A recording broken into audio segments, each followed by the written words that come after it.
안녕하세요. 저는 서울 사는 50대 여자입니다. 오늘은 제게 일어난 사연을 제보하려고 합니다. 굴곡이 워낙 많았던 인생이라 제보할 사연이 많습니다. 그래도 그 중에서도 제일 통쾌하고 죽을 때까지 잊지 못할 사연이 있거든요. 제 인생에 이런 날이 오다니 참 감회가 새롭게도 했습니다. 도대체 어떤 일이 있었길래 제가 이러는지 궁금하시죠? 그럼 바로 시작하겠습니다. 저는 고아로 자라서 부모님의 얼굴도 이름도 모릅니다. 그냥 태어나서 바로 보육원 앞에 버려졌다고 하더라고요. 순애라는 이름도 보육원 원장님께서 지어주신 거고 생일도 정확한 날짜가 아닙니다. 제게 생일은 보육원 앞에 버려진 그날이거든요. 이렇게 자란 저는 학창시절에 친구가 한 명도 없었습니다. 가난해서 위생도 별로였고 아무래도 또래랑 비교해서 많이 부족했거든요. 기본적인 생활 습관부터 시작해서 못 먹어서 몸집도 작았습니다. 교육이 부족해서 당연히 성적은 꼴찌였어요. 괴롭힘도 많이 당하고 보육원에서도 눈치를 많이 봤습니다. 다른 동생들은 좋은 가정에 입양되어 남부럽지 않게 사는 친구들도 있었거든요. 그런데 저는 고등학생이 되어서도 보육원에서 살았으니 얼마나 눈치가 보였겠어요. 그래서 일부러 학교 끝나고 혼자 운동장이나 도서관에 있다 보육원에 갔습니다. 주말에는 원장님의 눈치가 보여서 보육원을 나서서 청소하기도 했죠. 원장님은 제가 성인이 되자마자 바로 내쫓으셨습니다. 아직 고등학교 졸업식도 하지 않았었는데 당장 갈 곳이 없던 저는 너무 막막했어요. 그래도 원장님이 제가 일할 공장 하나는 알아보셨는데 그래서 가발을 만드는 공장에 가서 일을 했습니다. 몸은 힘들고 거기서도 텃세를 포함해 괴롭힘이 많았어요. 하지만 그래도 일하니까 아무 생각을 안 해도 좋았고 무엇보다 돈이 모이니까 좋더라고요. 다른 공장 언니들은 종일 일해도 그 돈을 부모님에게 뜯기는 경우가 많았습니다. 그런데 저는 고아라서 돈을 줄 가족도 없고 책임져야 할 사람이 없었어요. 혼자 저축을 많이 하게 되었습니다. 시간이 지나면서 텃세를 부리던 언니들과도 친해졌고 공장 일도 익숙해졌습니다. 저는 그때 그냥 그렇게 평생 일하면서 늙어 죽을 줄 알았어요. 제가 고아니까 가정을 이룰 거라는 기대도 하지 않았습니다. 그런데 인생은 내 마음대로 흘러가는 것이 아니라는 것을 그때 처음 알았어요. 공장에서 3년 정도 일했을 때 갑자기 사장님이 공장을 폐업했거든요. 직원들에게 미리 알려준 것도 아니고 통보라서 얼마나 당황했는지 몰라요. 다들 원망해도 힘없는 노동자의 말을 들을 리가 없었죠. 그래도 3년을 일하면서 서로 힘들 때 같이 울고 좋은 일이 있으면 같이 웃으며 버텼는데 섭섭한 마음이 들었습니다. 그때 공장에서 제일 친하게 지내던 영숙이 언니가 제게 말했어요. 순애야, 나 이번에 그냥 고향 내려가려고 하는데 너 언니 따라서 올래? 너 태어나서 바다 실제로 본 적 한 번도 없다며. 거기 가서 시장에서 일도 구하고 내가 고향 친구 중에 괜찮은 놈 있으면 소개도 해줄게. 어머 언니, 나 그럼 언니 따라가도 돼? 나는 지금 이렇게 공장 망하면 당장 갈 곳이 없어. 고아라서 부모님도 없고 친구도 한 명도 없는 거 알잖아. 언니 따라가면 나야 너무 행운이지. 이 은혜 진짜 잊지 않을게. 저는 저랑 친자매처럼 가깝게 지냈던 영숙이 언니를 따라 생전 처음으로 다른 지역에 가게 되었습니다. 보육원이 있었던 곳은 내륙이라서 바다를 본 적이 없었거든요. 언니를 따라 도착한 곳은 진짜 바닷가였습니다. 거기서 제가 새로 일을 구할 때까지 영숙이 언니의 집에서 지냈어요. 다행히 언니의 부모님이 인심이 참 좋은 분들이었습니다. 덕분에 편하게 일을 구할 수 있었죠. 시장에 있던 국밥집에서 시장 내부의 다른 가게들이나 주변에 국밥을 배달하는 일을 구했어요. 공장에서 일했기 때문에 몸을 쓰는 일이라도 그렇게 많이 힘들지는 않았습니다. 그때 일했던 국밥집의 사장님도 굉장히 좋은 분이셨어요. 가족도 친구도 없는 제가 안쓰러운지 많이 챙겨주셨거든요. 그리고 저는 자연스럽게 영숙이 언니네 집에 돈을 주며 새를 사게 되었습니다. 새를 내기는 했지만 워낙 저를 많이 챙겨주셔서 딸처럼 지냈어요. 그때가 제 인생에서 몇 안 되는 행복했던 기간이랍니다. 그러나 저는 제 인생이 바뀌게 되는 경험을 하게 됩니다. 바로 영숙이 언니의 중학교 동창과 제가 연애를 시작하게 되었거든요. 일부러 언니가 소개해준 것은 아니었고 정말 우연히 술에 취한 언니를 주인 아줌마가 데리고 오래서 갔다가 눈이 맞았어요. 첫눈에 반한다는 소리 아시죠? 여러분은 그런 경험 있으세요? 저는 첫눈에 반한다는 말을 굳건하게 믿는 편이랍니다. 왜냐하면 제가 그 증인이니까요. 영숙이 언니의 동창이었던 상철 오빠와 저는 그렇게 사랑에 빠졌습니다. 그리고 약 2년의 연애 끝에 저는 청혼도 받게 되었습니다. 그리고 문제는 그때부터 시작되었어요. 오빠는 아버지와 함께 배를 타고 생선을 잡는 일을 하고 있었습니다. 그러면 어머니와 남동생이 횟집에서 그 생선을 파는 일을 했죠. 횟집이 꽤 큰 편이라 그 횟집을 모르는 동네 사람이 한 명도 없었답니다. 동네에서 알아주는 큰 횟집이라 부자였고 또 인물들도 나쁘지 않아서 남자친구와 그 동생은 인기가 아주 많았어요. 실제로 우리가 연애할 때도 대놓고 제게 질투한 동네 아가씨도 많았답니다.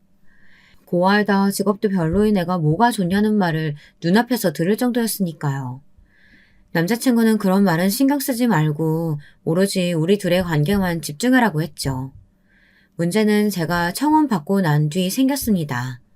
바로 남자친구의 어머니가 난리가 나셨거든요. 횟집 사장님은 본인 아들이 결혼한다고 말하는 여자가 저라는 사실을 너무 싫어하셨습니다. 원래 성격 자체가 드센 분이었는데요. 죽어도 이 결혼을 성사시키기 싫은지 제가 일하는 국밥집에 찾아와서 제 머리채를 잡으셨어요. 야 이년아, 네가 우리 순진아 장난 꼬셨지? 내가 우리 아들들을 어떻게 키웠는지 알아? 동네에서 유난이라고 할 정도로 애지중지 키웠어. 너처럼 근본도 없는 고아랑 결혼시키려고 그렇게 키운 줄 알아? 잠시만요, 어머니. 이거 놓으시고 말씀하세요. 저 머리가 너무 아파요. 어머니 머리 다 빠질 것 같아요. 제발요. 어디서 어머니야? 내가 네 어머니야? 나는 너한테 어머니라는 소리 들을 생각 전혀 없다. 당장 네가 네 주제 알고 우리 아들하고 그만 만나. 알겠어? 우리 아들이 착해가지고 너 같은 년한테 순진하게 넘어가는데 나는 어림도 없어. 남자친구의 어머니인 횟집 사장님은 저를 찾아와서 진짜 시장 바닥에서 쥐잡듯이 잡으셨어요. 사람들이 쳐다보아도 전혀 신경 쓰지 않더라고요.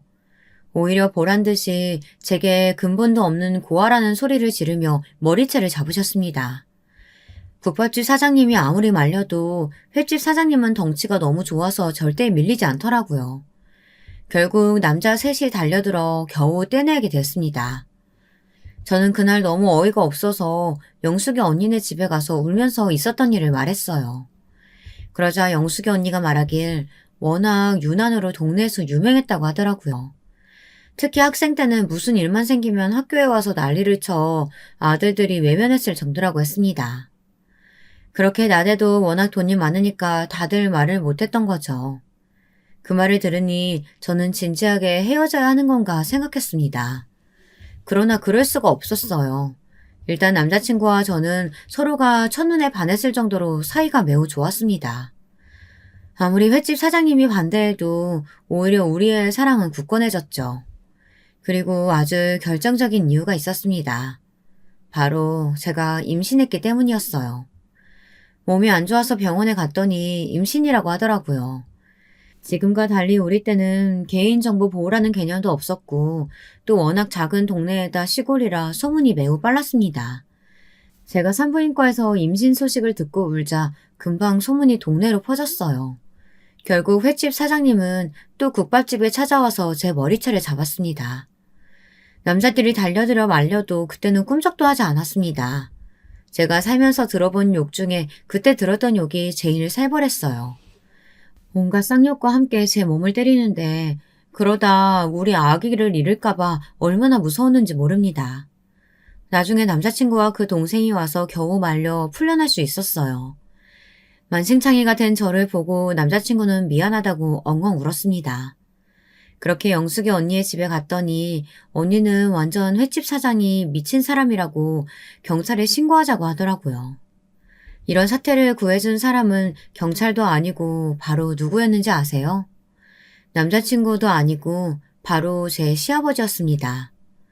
남자친구의 아버지가 그래도 본인 아들의 자식을 임신한 여자에게 어떻게 그럴 수 있냐고 하며 저를 받아주셨어요. 제가 남자친구를 따라 시댁에 인사 갔을 때 시아버지는 매우 인자한 미소로 저를 맞이했습니다. 아직도 그 웃음을 떠올리면 제 입가에 웃음이 떠오를 정도로 기억에 남아요. 뭐? 며느리? 당신 말 조심해. 나는 저런 년 내 큰며느리로 들일 생각 전혀 없으니까. 지금 우리 아들 뒤로 결혼하자고 집안 좋고 예쁜 여자가 줄을 섰어. 그걸 알면서도 저런 애를 며느리로 들이고 싶어? 제정신이야? 당신도 그만해. 아이는 혼자만 들었어? 우리 장남이 책임진다고 하잖아. 나 따라서 배 타는 일도 계속하면서 대를 잇겠다는데 왜 그래? 당신이야말로 우리 아들이 계속 우리 옆에 살았으면 좋겠다며. 결혼하고 같은 집에서 살면 오히려 좋지. 시아버지는 시어머니가 저를 대놓고 욕해도 앞에서 막아주셨습니다. 그렇게 저는 시아버지 덕분에 결혼에 성공할 수 있었어요. 그렇게 임신한 상태로 시댁에 가서 살게 된 저는 지옥이 시작되었습니다. 시어머니는 그냥 저라는 인간 자체를 싫어하셨거든요. 저를 보면 지나가는 바퀴벌레보다 못한 취급을 하셨어요. 제가 먹는 밥도 아깝다며 둘이 있으면 저는 그냥 굶어야 했습니다.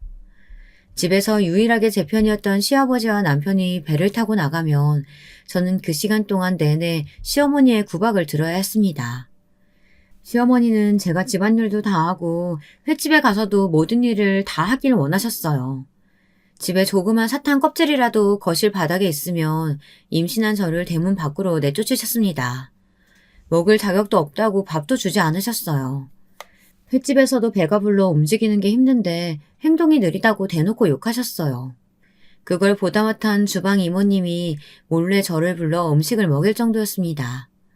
그때 직원들이 몰래 뒤에서 저를 챙겨주지 않았으면 그대로 쓰러져서 유산까지 했을 거예요.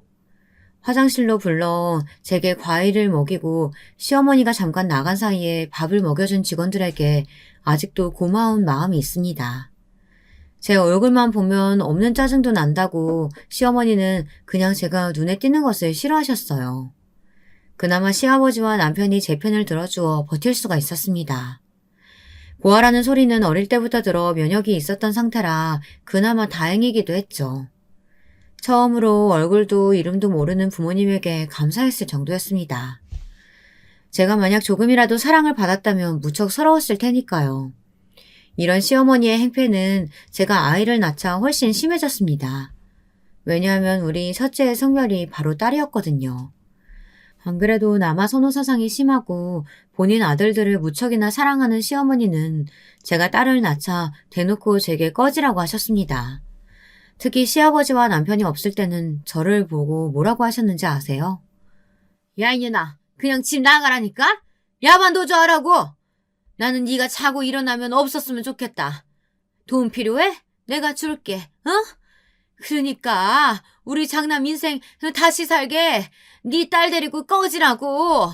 너랑 결혼한 것은 우리 아들 인생의 수치야. 어머니, 저 너무 미워하지 마세요. 제가 앞으로 노력할게요. 네? 딸 낳아서 실망하셨죠? 둘째는 꼭 아들 낳도록 할게요. 그러니까 조금만 봐주세요. 저 나가면 갈 곳도 없어요. 갈 곳이 왜 없어? 너 원래 공장에서 일했다며. 서울 가면 공장 많다. 거기 가서 어떻게든 살아. 제발, 응? 내가 오히려 부탁할게. 제발, 우리 아들한테 사라져. 시어머니는 나중에는 돈을 줄 테니 제발 집을 나가라고 하셨어요. 이런 구박을 받는 상태에서 제가 안 나가고 버텼던 이유는 바로 시아버지와 남편 때문이었습니다. 그리고 제가 고아로 보육원에서 자라서 저는 제 아이는 무조건 부모가 있길 원했거든요. 남편은 저한테도 잘했지만 딸한테도 사랑을 많이 주었습니다. 그 모습을 보니 어떻게 시댁을 나갈 수가 있었겠어요. 시아버지와 남편은 나무 사상도 없었고 우리 딸을 예뻐했어요. 남편은 본인 엄마가 저를 괴롭히는 것을 알고 있었습니다. 그래서 제게 2년 정도만 같이 살고 나가자고 했어요. 시아버지도 제게 몰래 돈을 모아 나갈 수 있게 도와준다고 하셨죠. 그 말을 믿고 버텼습니다. 이런 상태에서 시어머니가 저를 싫어하시게 된 계기가 또 발생했습니다. 그건 바로 도련님이 결혼하게 되면서 동서가 새로 들어왔거든요. 고아에다 직업도 별로였던 저와 달리 도련님이 데려온 여자는 동네에서 유명한 아가씨였습니다. 동서의 아버지는 시장에서 만두집을 하셨는데요.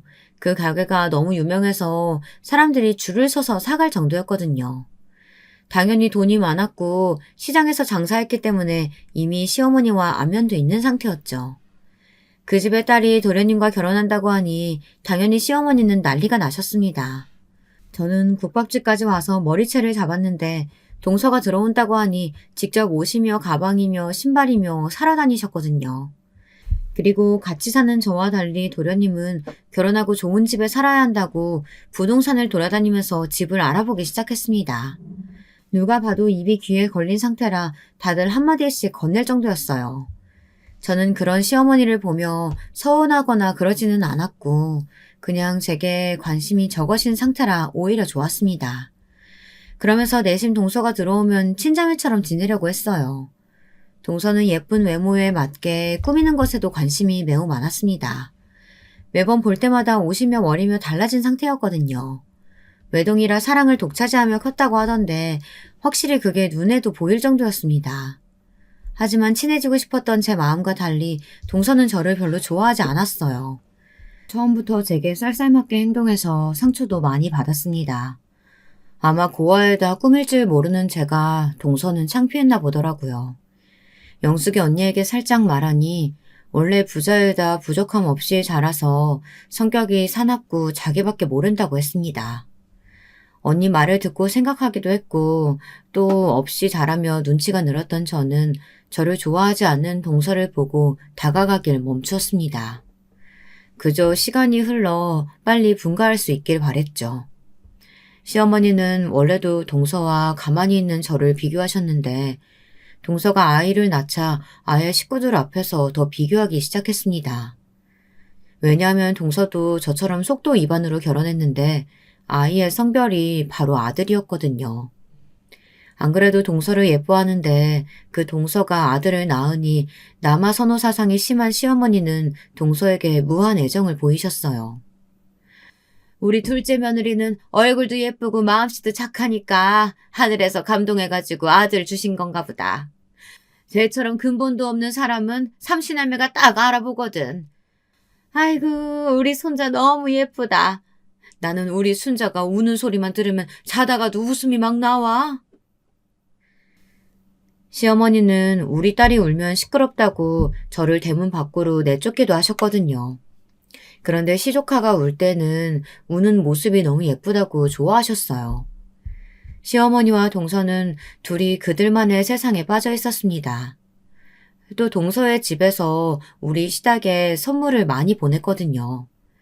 그 집에서는 하나밖에 없는 딸이 시댁에 밉보일까 걱정됐던 건지 한우며 과일이며 명절마다 좋은 음식도 보내고 심지어 소파도 바꿔주더라고요.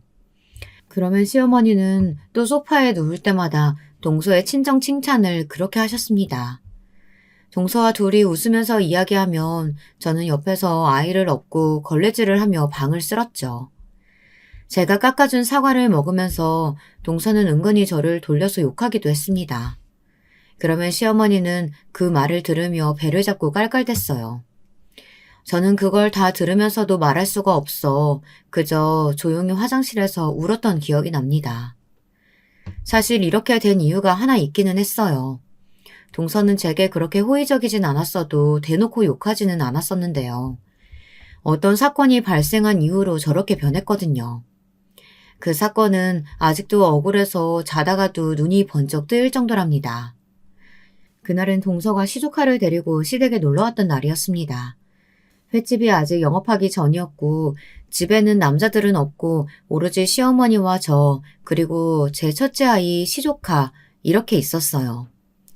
그때 우리 딸이 3살이었고 동서 아들이 2살이었죠.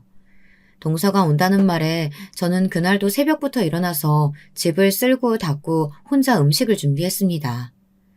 동서가 유독 갈비찜을 좋아했는데 그걸 만들어야 했거든요. 갈비찜도 만들고 시어머니의 구박을 들으며 정신이 하나도 없었습니다. 매번 동서가 올 때마다 이렇게 온 집안이 난리가 나서 저는 속으로 동서가 제발 안 오기를 바랄 정도였어요. 아무튼 그날 동서가 집에 왔는데 동서는 시댁에 오면 항상 아이를 제게 맡겼습니다. 저는 제 아이도 아닌데 제가 동서 대신 시조커에 기저귀도 갈고 밥도 먹이고 놀아주었죠. 그날도 역시 혼자 아이 둘을 돌보느라 너무 정신이 없었어요.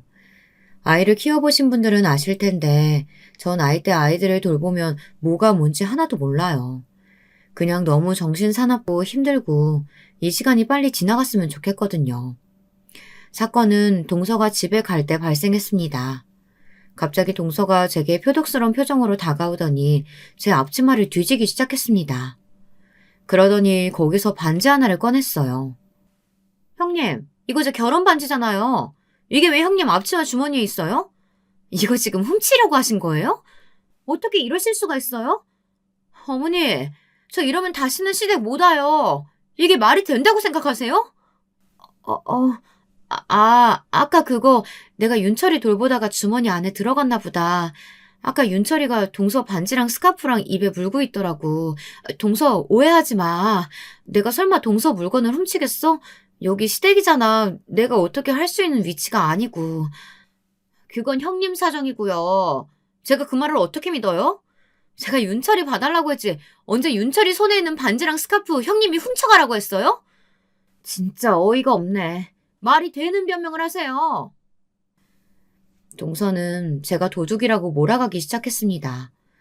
저는 그런데 진짜 훔칠 생각이 없었고 그게 앞치마 안에 있는 줄도 몰랐어요. 아이를 돌보다가 손에 있는 것을 앞치마에 넣었던 건데 그게 일부러 그런 것은 아니잖아요. 아마 동서가 돌아간 뒤에 알았다면 반드시 동서에게 연락해서 돌려주었을 거예요. 그걸 훔친다고 해도 동네가 워낙 좁아서 만약 제가 그걸 팔았으면 금방 소문이 났을 거였거든요. 시어머니는 옆에서 당연히 제가 미쳤다고 등짝을 때리며 당장 사과하라고 난리였습니다. 동서는 표독스럽게 저 때문에 다시는 시댁에 못 오겠다고 난리가 났죠. 결국 저는 동서에게 제 잘못도 아닌데 빌었습니다. 그날 동서가 집에 가고 시어머니는 제게 도둑년이라며 난리가 났어요. 너무 억울했지만 제가 아무리 말해도 들을 사람들이 아니었죠. 이 반지 사건 때문에 시어머니는 우리 딸과 저를 더 미워했습니다. 동서랑 사이는 돌이킬 수 없는 길을 건너게 되었죠. 이런 상태에서 저는 인생 최악의 시기를 맞이하게 되었습니다. 이때는 어떻게 버텼는지 모르겠어요. 이 사건은 시어머니가 친정에 갔을 때 일어났습니다. 시어머니의 친정은 차로 1시간이 걸리는 곳이었어요. 급한 일이 있어 친정으로 간 시어머니의 빈자리가 너무 좋았습니다. 구박하는 사람이 없으니 그냥 가만히만 있어도 웃음이 나왔어요. 남편도 결혼하고 제가 처음으로 활짝 웃는다고 좋아했습니다. 그런데 이 행복은 오래가지 않았어요. 왜냐하면 시어머니가 친정으로 갔던 셋째 날에 그만 시아버지와 남편이 바다에 갔다가 죽은 상태로 오게 되었거든요. 그날은 비가 무척 많이 오던 날이었습니다. 그래서 저는 걱정되어 둘에게 바다에 가지 말라고 했어요. 천둥까지 치던 날이라 무서웠거든요. 하지만 시아버지와 남편은 배를 탄 지가 오래되어 이 정도는 끄떡 없다고 하더라고요. 아버님, 여보, 진짜 오늘은 그냥 집에서 쉬어요. 네? 제가 맛있는 된장찌개도 끓여줄게요. 나 진짜 걱정돼서 그래요. 제가 아까 보니까 김 선장님은 오늘 집에서 쉰다고 하셨어요. 이런 날에 괜히 나갔다가 무슨 일이라도 생기면 어떡해요. 아가, 괜찮다. 진짜 괜찮다니까. 너는 아기랑 집에서 편하게 쉬고 있어. 내가 배를 몇십 년 탔는데 이 정도는 아무렇지도 않아. 그래도 날씨가 이러니까 금방 들어올게. 너무 걱정하지 말고 텔레비전 보고 있어라. 그날따라 이상하게 촉이 이상했고 날씨도 너무 거세서 저는 아기를 안고 배를 탄 남편과 시아버지를 끝까지 말렸습니다. 그런데 둘은 너무나도 완고한 상태였어요. 결국 배를 타고 바다에 나갔는데 그 모습이 사라질 때까지 우는 아이를 업고 보다 집에 돌아왔습니다. 그러다 아이를 재우다가 같이 잠들었는데 누군가 문을 세게 두드렸어요. 눈을 비비며 나갔더니 영숙이 언니가 온 얼굴이 눈물로 덮인 채로 제게 시아버지와 남편이 죽었다고 하더라고요.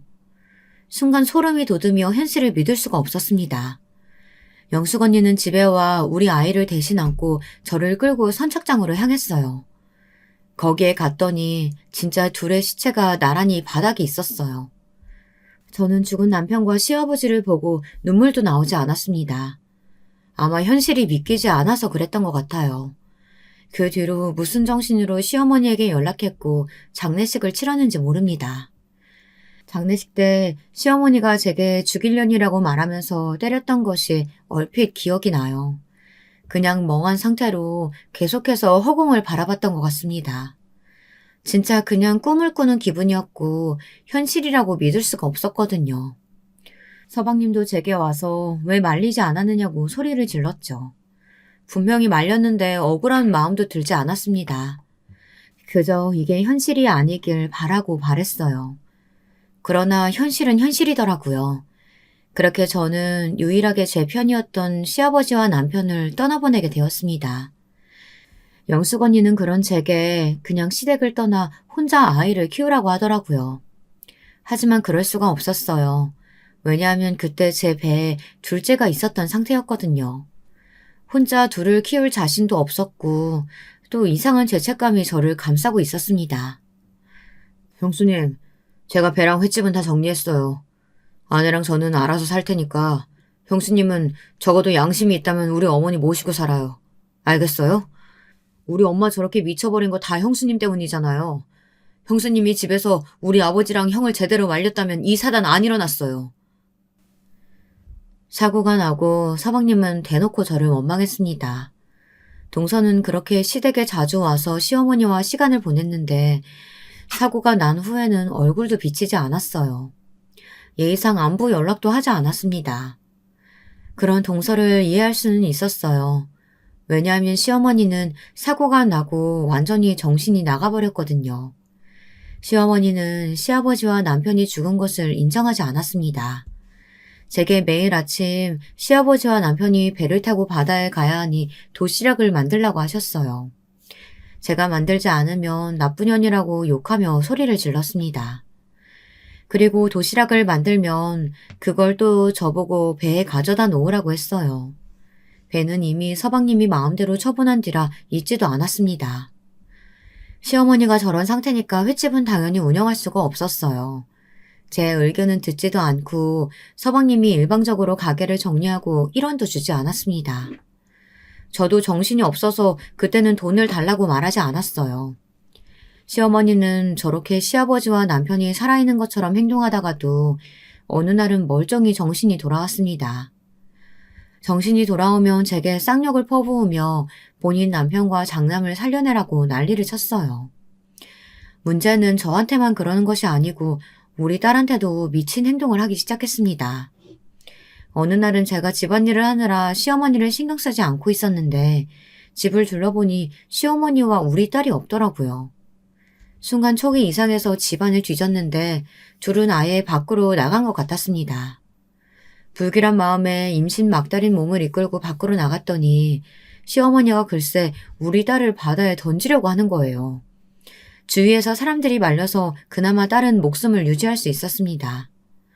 그 광경을 보고 저는 시어머니에게 사고 이후로 처음으로 소리를 질렀어요. 어머니, 도대체 왜 이러시는 거예요? 제발 정신 차리세요. 이런다고 아버님이랑 남편이 살아 돌아오지 않는다고 몇 번을 말해요. 제가 평생 모시고 산다고 했잖아요. 제발 용서하세요. 네? 이 새끼만 소중하냐? 나도 내 새끼 소중해.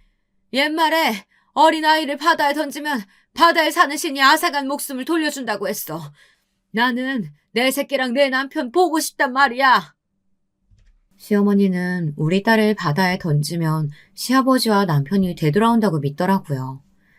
그 모습을 보고 저는 너무 힘들어서 엉엉 울었습니다. 사실 그때 형편이 너무 어려웠어요. 시아버지와 남편이 죽으면서 사망보험금이 나왔는데 그것도 서방님이 저 몰래 다 가져갔더라고요.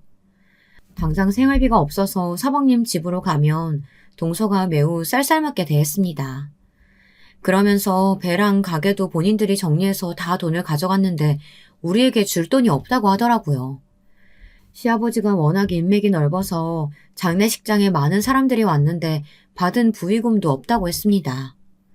아무리 따져도 동서와 서방님은 시어머니나 제대로 모시고 살라고 하더라고요. 제가 시어머니를 모시고 살려면 돈이 필요하다고 끝까지 돌아가지 않고 버티면 겨우 2만 원, 3만 원 정도를 주었습니다. 비참하고 자존심이 상했지만 그거라도 없으면 당장 어린 딸과 시어머니를 굶겨야 해서 눈물을 머금고 가져왔던 기억이 나요. 저라도 밖에서 일하려고 해도 시어머니는 저렇게 미쳐있고 딸은 어리고 게다가 저는 임신한 상태여서 일할 수도 없었습니다. 그나마 남편이 독립한다고 모아두었던 돈이 있어서 그걸로 버티던 상태였어요. 하지만 그 돈이 전부라는 것을 아니까 있어도 쓸 수가 없더라고요. 만약 그 통장이 바닥나면 그때는 진짜 길거리에서 살아야 했으니까요. 이런 우리의 집안을 알고 마음씨 좋은 영숙 언니와 언니의 부모님이 음식을 자주 가져다 주었습니다. 피가 한 방울 섞이지 않았는데 도와주어 얼마나 고마웠는지 몰라요. 하여튼 저는 이런 시어머니를 모시고 살면서 출산까지 하게 되었습니다. 첫째 때는 남편이 옆에 있었는데 둘째 때는 남편이 없으니까 너무 서럽고 무서웠어요. 제 처지가 눈물이 나왔지만 정신을 똑바로 차려야 했습니다. 영숙이 언니에게 겨우 부탁해서 첫째를 며칠 맡길 수 있었는데요. 그것도 신경 쓰여 저는 3일 만에 둘째를 낳고 퇴원했습니다. 아이가 둘이나 있으니 저는 사는 게 너무 힘들었습니다. 혼자 육아하고 집안일하고 시어머니까지 챙기느라 하루가 24시간이 모자랐고 몸이 한계인 것이 원망스러웠죠. 확실히 신생아가 있으니까 돈이 나갈 곳이 너무 많았습니다. 남편이 모아놓은 돈을 쓰는데 통장 바닥이 보이기 시작했어요. 저는 결국 시어머니와 아이들이 다 자는 새벽에 집을 나가 식당에서 설거지하는 일을 구하게 되었습니다. 이것도 결혼 전에 일했던 국밥집 사장님이 우리 집 형편을 알고 일부러 만들어준 자리였어요. 만약 이런 호의를 베푸는 분들이 아예 없었다면 저는 너무 괴로워서 견디지 못하고 바다에 뛰어들었을 것 같습니다. 아이들이 자라면서 유치원에 보내고 저는 그때부터는 미친 듯이 일하기 시작했어요. 시어머니가 정신이 오락가락해서 그걸 돌보는 것도 힘들었지만 더 힘든 것은 돈이 없는 현실이었거든요. 동서와 서방님은 딱 시아버지와 남편이 죽은 기일에 제사를 지낼 때만 시댁에 왔습니다. 1년에 한 번, 시조카를 보면 우리 아이들과 너무 비교가 되는 모습에 너무 슬펐어요. 우리 아이들은 돈이 없어 간식도 못 먹고 옷도 몇 벌로 돌려 입었거든요. 심지어 둘째는 아들이었는데 첫째인 딸의 옷을 입기도 했습니다. 시어머니는 제가 아들을 낳았는데도 재배에서 나온 아이라고 우리 둘째를 미워했어요. 대놓고 둘째를 자꾸 바다에 던지고 본인 장남을 데려오겠다고 미친 짓을 또 하기도 했답니다. 동서는 그런 시어머니를 보면서 제게 뭐라고 했는지 아세요? 형님, 어머니 보면 참 안타깝기는 해요. 형님도 힘드시죠? 하지만 어쩔 수 없잖아요. 현실에 이런 걸 어떡해요. 그렇다고 어머니를 어디 요양원에 보내거나 그러실 건 아니죠? 그러면 벌 받아요. 그런 생각 해본 적도 없어. 내가 어떻게든 시어머니는 끝까지 모실 거니까 동서는 그런 말 안 했으면 좋겠어. 우리가 얼마나 힘들게 사는지 알면서도 그래? 왜 갑자기 저한테 적대적으로 그러세요? 제가 형님이 그렇게 살라고 시켰나요? 저는 그래도 아이들은 죄가 없다고 생각해서 우리 아들이 쓰던 것도 형준이 주려고 가져왔어요. 저 같은 동서가 어디 있다고 그러세요? 동서는 1년에 겨우 한 번 보면서 볼 때마다 제 속을 긁고 갔습니다. 동서는 애초에 친정이 여유가 있으니까 아이에게 쓰는 것을 다 좋은 것으로 쓰고 있었어요. 저는 아무리 제가 힘들게 살아도 동서가 저렇게 저를 동정하면서 주는 것은 쓰기 싫었습니다. 그래서 동서가 집에 두고 가도 한 번도 쓰지 않았어요. 아이들이 크면서 저는 식당에서 일하고 그냥 동네에서 부업도 계속해서 했어요. 돈이 되는 일이라면 무조건 일단 하고 봤습니다. 이러면서 우리 아이들을 제대로 돌보지 못해서 너무 미안했죠. 특히 아이들이 자라면서 시어머니가 동네에서 미친 사람으로 돌아다니니까 놀림도 많이 받았거든요. 학교에 가면 친구들이 너희 할머니 이상하다고 놀려 아이들이 많이 힘들어했습니다. 물론 저도 시어머니의 저런 행동을 감당하는 것이 너무 힘들었어요. 만약 시간을 돌릴 수만 있다면 사고 전으로 돌아가서 어떻게든 시아버지와 남편을 맞고 싶을 정도였습니다. 게다가 아이들이 중학생이 되자 시어머니는 치매까지 걸리셨어요. 치매에 걸려서 추운 겨울에 내복 하나만 입고 나가거나 한여름에 털옷을 입고 나가기도 했습니다.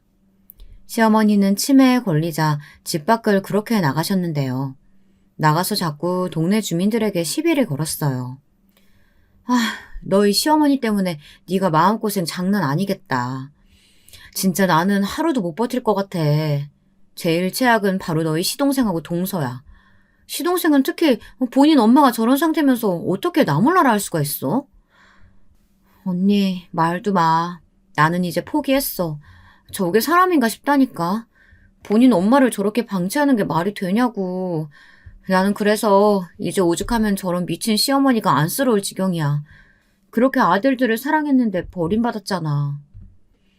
제 유일한 지인인 영숙이 언니는 제게 틈만 나면 서방님과 동서를 욕했습니다. 서방님은 본인 엄마가 동네에서 어떤 취급을 받는지 알면서도 모른 척하기 바빴어요. 심지어 나중에는 제사 때도 오지 않더라고요. 제가 횟집과 배를 팔고 남은 돈으로 제목도 있지 않느냐고 했더니 유산 소송의 시효 기간이 지났다면서 제게 돈에 눈이 멀었다고 했습니다. 시어머니는 치매 걸린 뒤로 유난히 몸이 많이 아팠어요. 제가 서방님에게 그래도 병원비는 조금 내달라고 했는데 그것도 거절하더라고요. 그래서 저는 사랑하는 아들에게 이렇게 버림받는 시어머니가 안쓰러울 지경이었습니다. 이런 시어머니는 우리 아들이 고등학생이 되자마자 돌아가셨어요. 저는 하도 시어머니에게 당한 것이 많아 돌아가시면 마냥 기쁠 줄 알았는데요. 그것도 아니더라고요. 허무하고 허탈한 마음이 더 컸습니다. 제사 때 오지 않던 서방님과 동서는 그래도 시어머니의 장례식이라고 참석했습니다. 이번에도 제가 조금이라도 정신을 차리지 않으면 조의금을 죄다 뺏길 것 같아 눈에 불을 켜고 지켰어요. 그 모습을 보고 동서와 서방님은 돈에 눈이 멀었다고 또 그러더라고요. 그런데 황당한 일은 장례식 이후에 발생했습니다. 어느 날 제가 식당에서 일하고 집에 왔는데 딸과 아들이 울고 있었어요. 제가 무슨 일이냐고 했더니 부동산에서 오더니 집을 나가라고 했다는 거예요. 너무 황당해서 부동산에 갔더니 제게 뭐라고 했는지 아세요? 그 집 할머니가 명의자였어요. 그런데 죽었다면서요. 그래서 아들이 처분했어요. 나는 그냥 서류에 나와 있는 대로 처리한 거니까 그쪽 집안 싸움은 알아서 해요. 일단 집은 당장 이번 주 내에 빼주셔야 돼요. 아니 사장님, 이건 아니죠. 물론 이 집 명의가 시어머니였던 건 맞아요. 그런데 아니 지금 이렇게 쫓겨나면 저랑 우리 아이들 당장 갈 곳이 전혀 없어요. 이러면 안 되잖아요. 법이 왜 이래요? 힘없는 사람들은 이렇게 죄다 뺏겨야 돼요? 사정은 안타까운데 우리도 이게 최선이에요. 일단 저도 모르는 내용이니까 그런 건 가족들이랑 상의하세요. 영업해야 되니까 나가세요. 부동산에 아무리 따져도 돌아오는 대답은 같았습니다. 알고 봤더니 서방님이 시어머니의 재산이었던 집을 팔아버렸더라고요. 그 과정에서 제게 물어보지도 않았죠. 저는 당장 길거리에 나앉게 생겨서 서방님의 집을 찾아갔습니다. 그랬더니 서방님과 동서는 오히려 당당한 태도로 나오더라고요. 서방님은 본인 엄마가 죽어서 재산 처리를 했는데 뭐가 문제냐고 했습니다. 어찌나 당당한지 제가 잘못한 줄 착각했어요. 동서는 애초에 친정에 돈도 많다면서 불쌍한 제게 너무 차가웠습니다. 제가 엉엉 울면서 제발 살려달라고 빌자 서방님과 동서는 본인들이 자선사업가는 아니라고 하더라고요. 결국 저는 그대로 쫓겨나 영숙이 언니의 집에 가 얹혀 살았습니다. 너무 눈치가 보여 일주일 만에 단칸방을 구해서 나왔는데 잠도 오지 않더라고요. 영숙이 언니는 제게 서방님과 동서 욕을 하느라 밤을 새울 정도였어요. 단칸방을 구하고 저는 그때부터 미친 듯이 일하기 시작했습니다. 아이들이 그때는 다들 제 손길이 급한 유아는 아니었어서 그냥 돈이 되는 일이면 다 했습니다. 그런데도 시어머니의 병원비 때문에 대출받은 빚이 너무 많았어요. 돈을 벌어도 빚을 갚느라 다 쓰게 되었습니다. 서방님과 동서는 제게 돈을 다 가져왔으면서도 본인 엄마의 병원비는 갚을 생각도 하지 않더라고요. 너무 서럽고 서운하고 울분이 터졌습니다.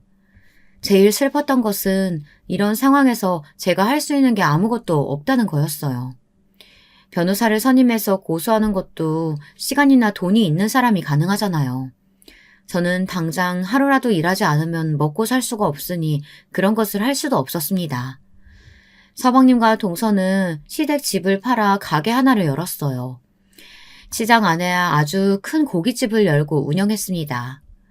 시장에 갈 때마다 그 가게를 보면 속이 뒤틀리는 기분이 들었죠.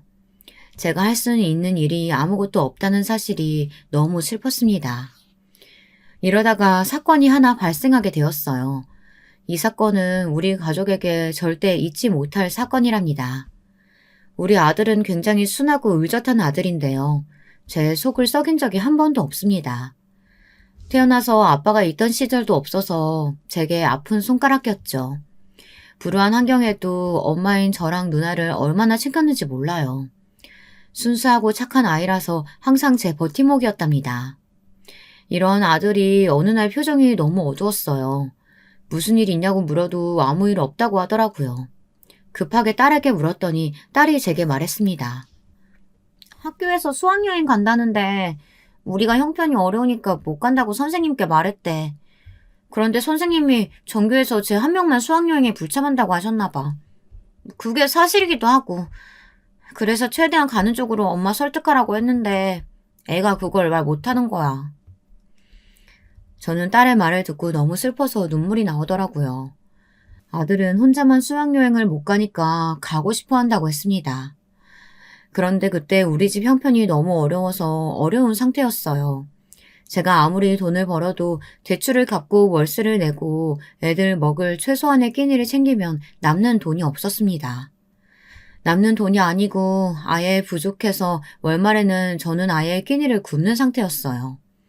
딸의 말을 듣고 급하게 일하던 식당에 가서 미리 돈을 받을 수 있냐고 해도 어렵다고 했습니다. 영숙이 언니도 그때 남편이 도박해서 집안 꼴이 말이 아니었어요. 저는 포기할까 싶다가도 아들이 그렇게 원하니까 꼭 보내주고 싶었습니다. 그래서 결국 가기 싫었지만 자존심 다 버리고 동선의 집으로 향했습니다. 동선은 제가 집에 왔다는 것을 보고 집 안으로 들어오라는 소리도 없었어요. 대문 밖에 세워두고 무슨 일이냐고 하더라고요. 동서, 20만 원만 좀 빌려줄 수 있을까? 나 저기 식당에서 일하는 거 알지?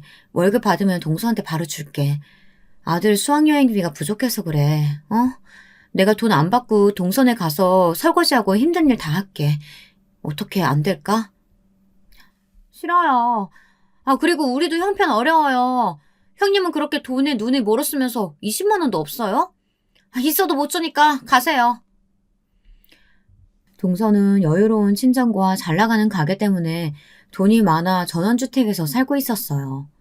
그런데도 돈이 없어 제게 못 준다고 하니까 울분이 터졌습니다. 자존심을 다 버리고 무릎까지 꿇고 엉엉 울며 애원했는데도 동서는 그런 저를 무시했어요. 결국 저는 대문 앞에서 몇 시간 동안 울면서 있었습니다. 어떻게든 아들을 무조건 수학여행을 보내주고 싶었거든요. 결국 동서는 집에서 찬물을 가지고 와 제 얼굴에 뿌렸습니다. 그러더니 경찰을 불러 저를 쫓아내더라고요. 이때 결국 우리 아들은 수학여행을 가지 못했어요. 저는 너무 속상해서 아들에게 미안하다고 하며 처음으로 아들 앞에서 눈물을 보였습니다. 제가 울자 아들도 같이 울더라고요. 딸까지 함께 셋은 끌어안고 반드시 성공하자고 다짐했어요.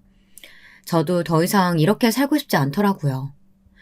이 수학여행 사건은 특히 우리 아들에게 아주 큰 의미를 남기게 되었습니다. 아들은 원래도 공부를 잘하는 학생이었어요. 공부도 잘하고 성실하고 예의 바른 아이라서 선생님들께 칭찬이 자자했습니다. 이런 부족한 환경에서 키웠는데 잘 자라주어 얼마나 고맙고 미안했는지 몰라요. 아들을 볼 때마다 저는 하늘에 있는 남편에게 잘 보고 있느냐고 물을 정도였습니다. 남편은 아들을 보지 못하고 죽었지만 만약 하늘에서 보고 있다면 너무 흐뭇하게 웃으면서 봤을 거예요. 아무튼 아들은 수학여행 사건 때 제가 동서에게 당한 얘기를 듣더니 바로 다음 날부터 미친 듯이 공부하기 시작했어요. 원래도 공부를 꽤 잘하던 아이였는데 그 결과 전교권에 들기 시작했습니다. 아들, 몸 챙겨가면서 공부해. 엄마는 네가 그러다가 잘못될까 봐 너무 무섭다.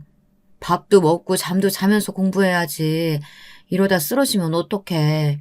엄마는 너 없으면 못 살아. 알지? 엄마, 나는 절대 못 죽어. 내가 다 계획이 있거든. 쓰러질 일은 전혀 없으니까 엄마는 걱정하지 마. 나는 반드시 성공할 거야. 그래서 내가 다 복수할 거야. 아들은 반드시 복수하겠다는 일념 하나로 미친 듯이 공부했어요. 그 결과 학교에서 전교 1등을 하게 되었습니다. 저는 형편이 어려워서 그동안 해준 것도 없는데 아들이 1등을 하자 너무 기뻤어요. 영숙이 언니도 제게 아들 잘 둬서 부럽다고 했습니다.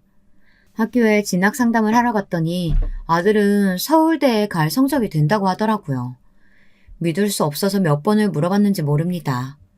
선생님은 우리 아들이 성적도 좋지만 친구들과 사이도 좋고 선생님들에게도 예의 바르게 행동해 인기가 아주 많다고 했어요.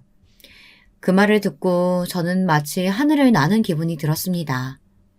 아들은 실제로 서울대에 입학했어요. 그리고 제게 어느 날 진지하게 말했습니다.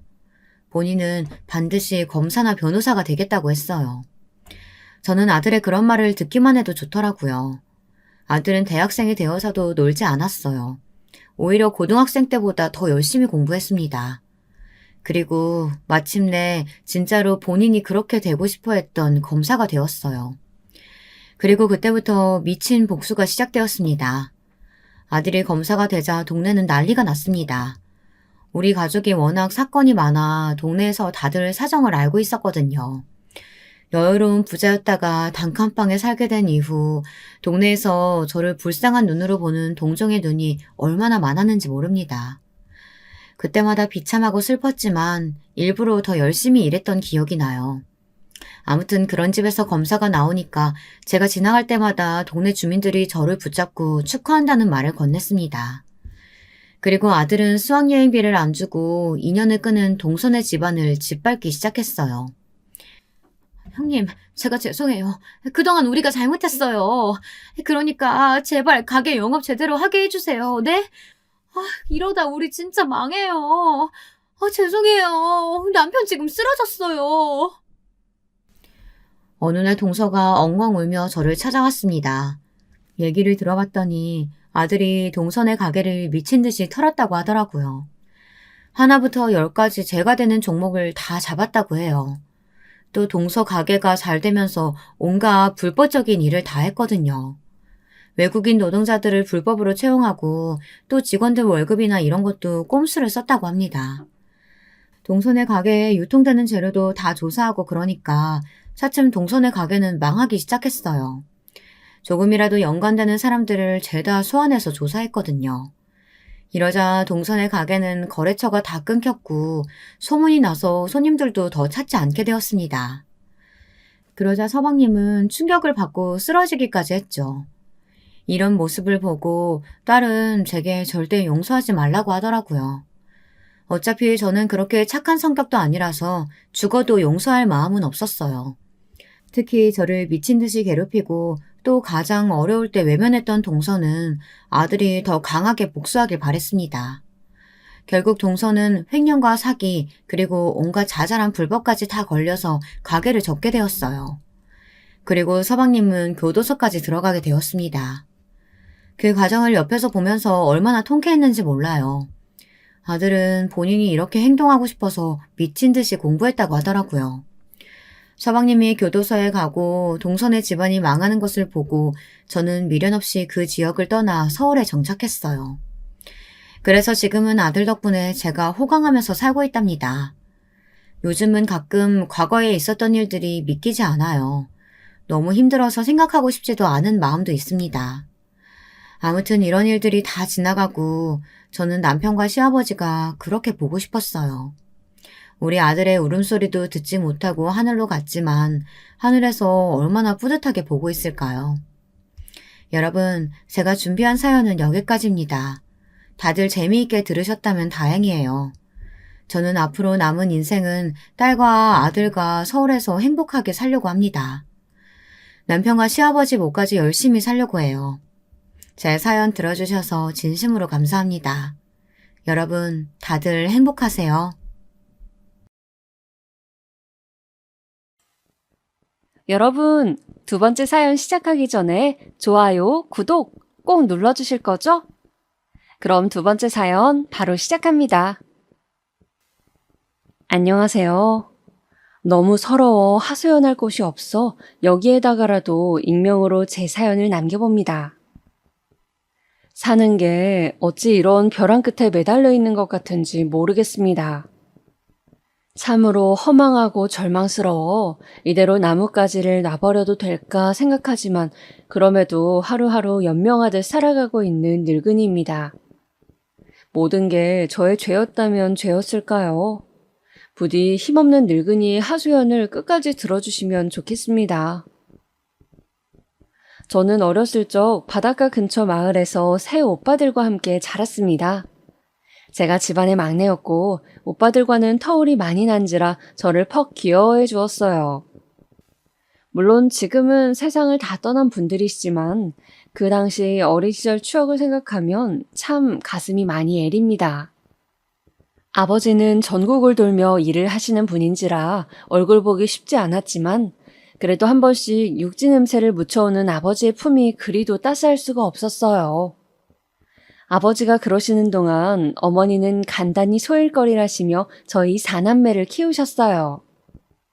자라면서 오빠들이 어머니 일거리를 도와주기도 하고 장남인 첫째 오빠가 빨리 취업을 해 집안 살림에 큰 보탬이 되어주었어요.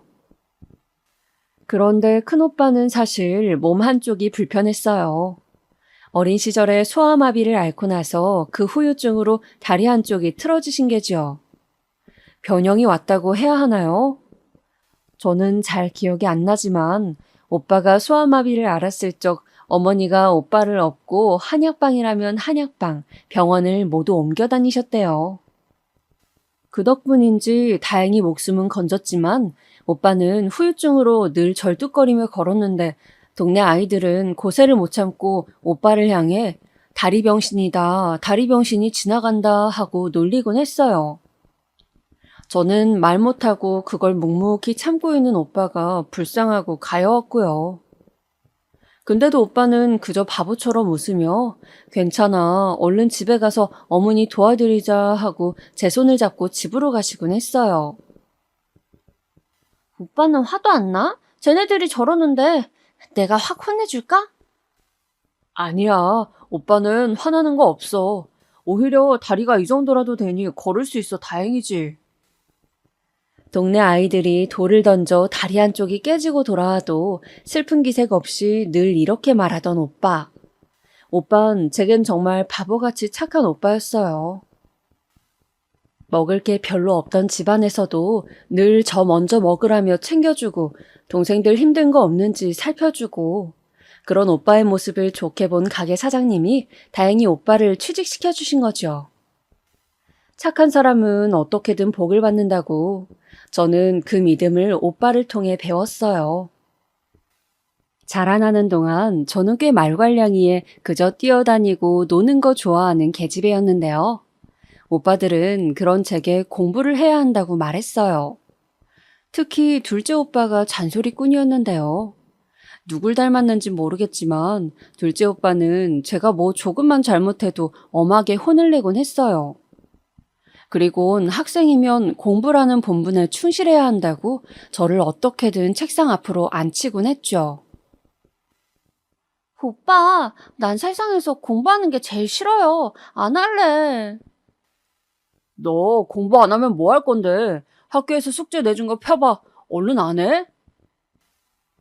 다정한 첫째 오빠와는 달리 조금 무서웠던 둘째 오빠의 꾸지람에 어쩔 수 없이 연필을 들긴 했다만 저는 교과서를 펴놓고도 늘 꾸벅꾸벅 졸기 일쑤였습니다. 그리고 첫째 오빠가 그런 제 몸 위에 조용히 이불을 덮어주고 나갔지요. 오빠들에 대한 기억 같은 것들은 아마 오늘 하루 종일 풀어도 모자랄 거예요. 오빠들이 차려준 따뜻한 밥상, 가끔은 듣기 싫은 잔소리까지 이 모든 것들은 추억이란 아름다운 이름으로 제 마음속 가장 안락한 곳에 자리 잡고 있으니까요. 우리 어머니 역시 고생이란 고생은 많이 하신 분인데요.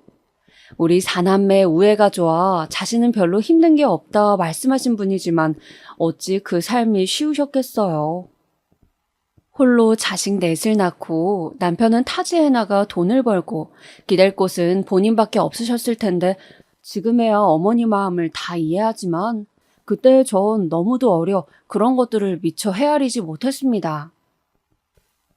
저희 집은 아버지가 타지에서 돌아오시고 어머니와 함께 일을 하시며 가정 형편이 많이 피었어요.